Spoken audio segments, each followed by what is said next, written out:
ในตอนเช้าของวันที่ 6 มิถุนายนนี้ศูนย์กลางแนวลาวสร้างชาติร่วมกับโรงงานผลิตซ่อมแปลง 209 ได้จัดพิธีปลูกต้นไม้ขึ้นที่บริเวณอ้อมข้างเดินโรงงานเนื่องในโอกาสวันเด็กน้อยสากลครบรอบ101 ปี และวันปลูกต้นไม้แห่งชาติครบรอบ 45 ปี เข้าร่วมในพิธีปลูกต้นไม้ในครั้งนี้ทานออดพงสวรรค์รองประธานศูนย์กลางแนวลาวสร้างชาติพันเอกภูเวียงจันทวงศ์ห้องหัวหน้ากรมสื่อสารกรมใหญ่เสนาธิการกองทัพพันโทบุญโฮมสุมแสนเทียมหัวหน้าการเมืองโรงงานผลิตซ่อมแปลง 209 พร้อมด้วยพนักงานและนายทหารเข้าร่วม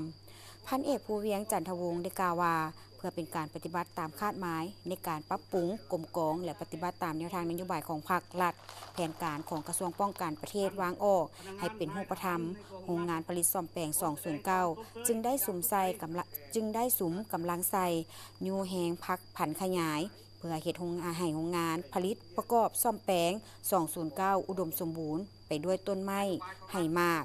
ต้นไม้ไหห่มสีเขียวสวยสดงดงามเป็นหน้าเป็นตาสำคัญแมนให้มีต้นไม้เขียวงามตลอดปี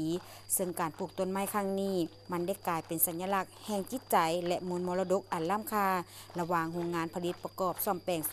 209 และศูนย์กลางแนวลาวสร้างชาติพร้อมกันสร้างขึ้นและเป็นของขวัญปะไว้ให้รุ่นหลังท่านออดพงสวรรค์ได้กล่าวว่าการปลูกต้นไม้ในบริเวณเดินโรงงานผลิตซ่อมแปลงครั้งนี้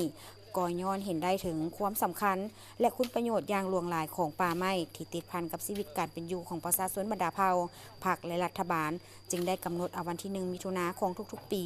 ซึ่งตรงกับวันเด็กน้อยสากลและวันปลูกต้นไม้แห่งชาติเป็นวันปลูกต้นไม้ซึ่งบรรดาพนักงานทหารตำรวจนักเรียนผู้ปัญญาชนและชนชั้นต่างๆอยู่ขั้นศูนย์กลางและท้องถิ่นในขอบเขตทั่วประเทศได้พากันจัดกิจกรรมอย่างเป็นขบวนฟดฟื้นเพื่อปลูกต้นไม้ให้เป็นป่าเนใส่เฮ็ดให้เนื้อที่ป่าปกหุ่มทั่วประเทศให้ได้70ส่วนห้อยในปี 2025 ตามทิศทางและคาดหมายของรัฐบาลซึ่งต้นไม้ที่นำมาปลูกในครั้งนี้มีต้นหมากม่วงหลายชนิดพร้อมทั้งได้มอบเงินจำนวน20 ล้านกีบเพื่อสมทบทุนในการจัดกิจกรรมปลูกต้นไม้และแข่งขันกีฬาเปตังเพื่อสร้างความหัดแน่นสามัคคีระหว่างศูนย์กลางแนวลาวสร้างชาติและโรงงานผลิตซ่อมแปลง 209